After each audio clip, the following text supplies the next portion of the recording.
Hey y'all, welcome back to my channel. In today's video, I'm going to be talking about why I stopped buying clothes for 6 months. Now, I already want to start out this video by sharing that this is not one of those videos that is intended to make you feel bad. I know when I watch these type of videos, I tend to make that a self-reflection on my own spending habits or just myself and my life decisions. This is not one of those videos that is gonna sound like I am perfect and I am happier without clothes and I am smart about my money. I don't want you guys to take that away from this video, but I do feel like I have some pretty valuable insights or takeaways that I have just discovered from these past 6 months. So to begin, how the idea even came about. At the start of 2021, I was looking at my closet and just the excess amount of clothing, for me personally, I feel like I have. And I can recall that a lot of you guys probably feel the same way, that you guys are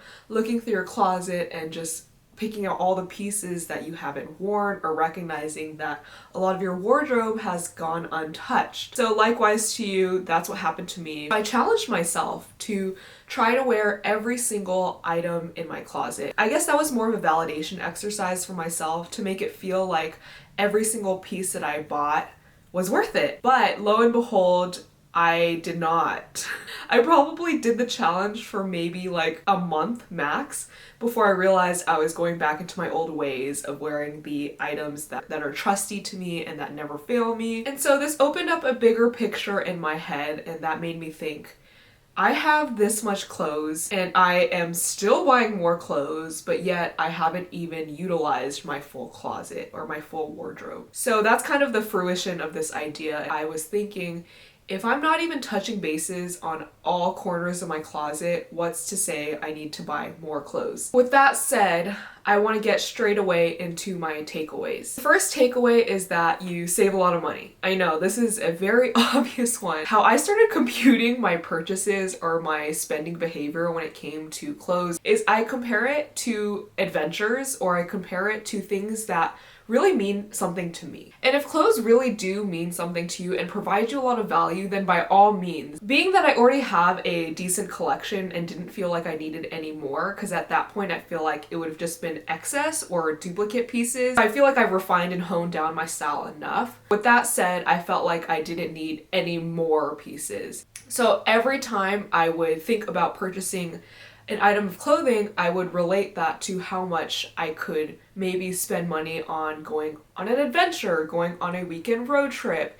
And that alone helped me rationalize a lot of my spending when it came to clothes, because things that I cared about more, I was willing to invest more money in. So that kind of falls into the next takeaway, which is redirect your spending habits. I want to say this plainly and loudly that we're creatures of habit, we're human, we're fallible. The economy runs through money. So I don't want to say that because I stopped spending money on clothes for 6 months that I'm rich and I'm drowning in money now. By no means do I want to say that. And I don't even want to hide the fact that I spent maybe money that I would have spent on clothes on other things that I value, like I said. So for example, I created this diagram here of how my brain works. Option A is money that gets spent into clothes. The more clothes you have, the more you want to spend more on clothes. So do you recognize that this is like an endless cycle? But option B, which is the more favorable option, is you have money, you spend it on something that provides value to you. So for my example, planting and gardening and basically creating life is pretty epic in my opinion. What that meant was I spent my money that maybe I would have spent on clothes, and then I bought a fruit tree. And then with this fruit tree, I hope to actually bear fruit with it. And then from the fruit, I'll have these fruit scraps that I can then compost and make into fertilizer. But recognize that it's not going back into the money cycle. It's now going back into planting more trees. This is a very personal example. I hope it portrays what I'm trying to get at with spending money on things that provide value to you and maybe you think that have more of a long-term benefit and gain. I think those are worthy purchases of my money. I keep a daily tally of my expense sheet and basically everything I'm spending in a day, in a week, in a month, in a year. And now that 2020 has passed, 2020. And now that 2021, oh my gosh. And now that 2021 has passed, I've been able to see a whole summary of my expense sheet. And the cost breakdown for the clothes was $148. And then $113 was spent on one pair of running shoes I bought this year. And then the last category was $55 towards accessories. So my grand total was $316 for the year of 2021. And if you break that down per month, that's $26 a month. So if you want to look at it this way, I think this is going to resonate with many of you, and I'm sorry if I'm just telling the cold hard truth, but think about it this way. $26 a month to spend on clothes equals 5 cups of coffee, let's be real. And now I'm not trying to say that you have to absolutely get rid of all the luxuries in life and you can't have an enjoyable coffee date while enjoying your latte. I am not saying that by any means, but I want you to really rationalize. Imagine something that provides value in your life. For me, it would be travel. The amount of money that I'm putting into clothes, try to think about how that would provide you X amount of happiness by putting it into traveling or wherever you derive your happiness. The next takeaway I have is remove distractors or temptations. But removing distractors and temptations can come in forms of maybe not taking a trip to the mall, or for me, going thrifting was a very recreational, bored activity. And instead, just avoid a trip to the thrift store, or if this is more of a social outing for you to go shopping, maybe suggest doing different things with your friend. Another way to remove distractors is simply by unsubscribing to these ads that you get or these emails that you get from these brands. The most effective thing is to just unfollow accounts, not even fashion accounts, not even clothing, but unfollow accounts that you feel like you're deriving envy from that. This might sound brutal, this might sound harsh, but this is the truth reality of how to guard your heart when it comes to trying to become a better, more intentional spender. So in my case, if I found somebody that I was following on Instagram, and impeccable fashion sense, I will admit, but I constantly found myself in this rabbit hole of trying to scour everything that they're wearing or trying to replicate or even buy their specific item that they wore or featured on their Instagram account, I simply found myself unfollowing that person. It doesn't have to go as far as unfollowing, you could just mute their posts. But I found that this was the definite way for me to end my temptation or end my even envy. I really have no shame in unfollowing Instagram accounts that I find that I feel bad about myself after looking through their account, mostly because I don't want my heart to be in a place of envy, but I also don't want to feel self-deprecating towards myself after seeing somebody's account. Okay, the next takeaway is to DIY/upcycle or even create. I did a heavy upcycling journey in the year of 2021 because I felt like, naturally you get bored of your closet, but that doesn't mean that you have to buy more things. It could just mean that you need to look at the clothes from a different lens. So a lot of times what I would do with my clothes is, let's say there was this jumpsuit that I really like the color, I like the fit, I like how it looks on me, but let's just say it's not practical to wear in heat. So I live in Southern California and it's hot 100% of the year. So I found that there was this jumpsuit that I really liked, but it was just too hot to be wearing. What if I wanted to wear it in the summer and didn't want to wait till the winter to wear it? So what I ended up doing was I just cut off the sleeves to make it more of a breathable fit. It's not a matter of I pick and choose clothing pieces that are like, oh, that can only be worn in the summer, that can only be worn in the winter. Now I try to create a wardrobe that is pretty universal, that I can wear in every season.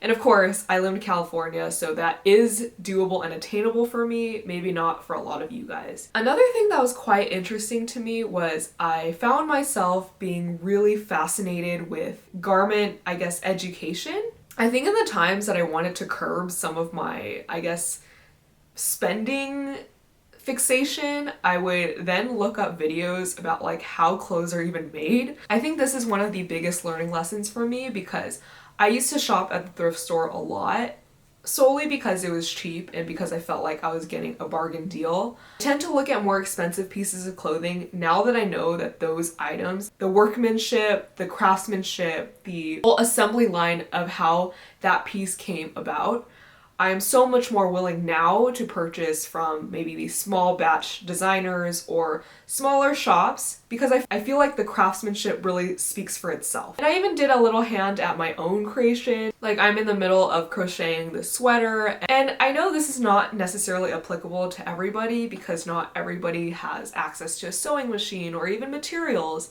And that's okay, but I think the part that we can all do better on is garment education. And if the item is made with quality materials and with ethical and sustainable production, the next takeaway is experimentation. And what I mean by experimentation is it's not as complicated as it sounds.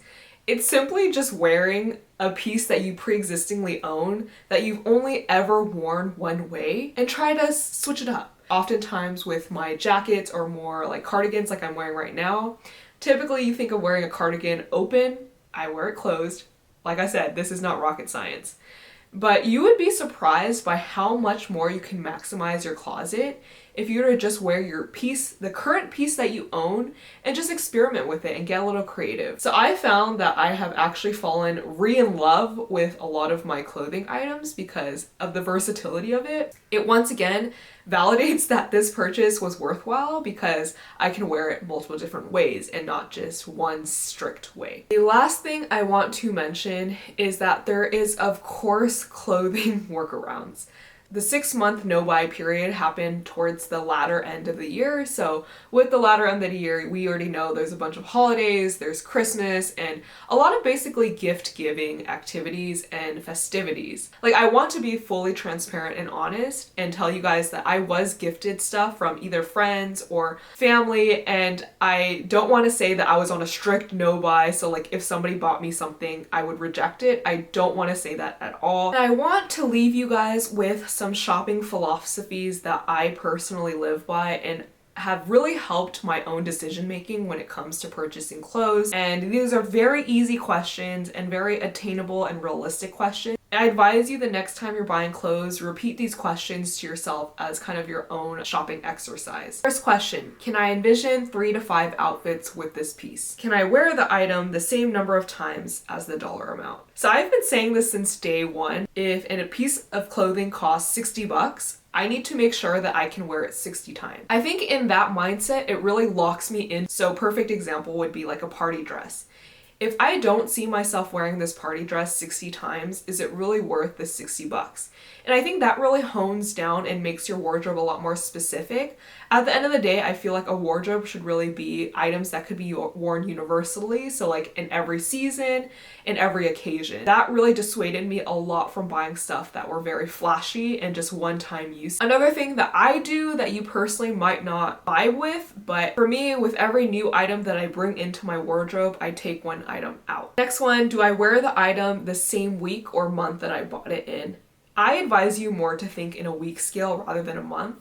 Just think about it. If you're so ecstatic about something, whether it's a piece of technology or a clothing item, you would be so ecstatic to wear it or just to use it or show it off, right? So I personally think that this philosophy works in terms of when I'm looking at my own clothing items. If I've noticed I bought a new piece of clothing that I haven't worn in like a week of purchasing, I kind of already know what that means, and that typically means that I haven't fallen in love with that piece. So to conclude this video, I think the answer you guys have all been waiting for, do I see myself buying clothes after the 6-month no-buy period? And the answer is yes. I specifically myself started breaking a lot of these tenets that I built up for over the 6-month takeaway towards month 5. I found myself online window shopping and adding things to my cart but not actually purchasing them. I found myself scouring Instagram more to find items and fashion pieces that I was interested in. I found myself looking up clothes more or just looking up any YouTube related video about clothes more. Whether it was to satiate that fix in terms of the clothing that I haven't used or touched or bought in 5 months or not, I feel like it's only natural that that would have happened. But I will say that now when I look at clothing items that I want to purchase, I'm way more willing to keep it in my shopping cart for way longer. In the past, I used to only keep it in my shopping cart for maybe one night and sleep on it and then purchase it right like first thing the next morning, but now I'm willing to wait weeks, even months on end to really validate whether I want that piece or not. But I think that these tenets and these philosophies and just these takeaways that I've built up over these 6 months, I really hope that any of these resonated with you guys and can kind of shift your buying behavior narrative in terms of thinking more intentionally about shopping, but also thinking about where you value your money and where you feel like your money is worth putting in rather than close. Thank you guys so much for watching this video. I hope it helped even just one of you guys in terms of your buying journey. And if you guys like more content like this, I have a whole sustainability playlist that I advise you to go check out. But yeah, thank you guys so much for watching, and I'll catch you guys in my next video. Bye!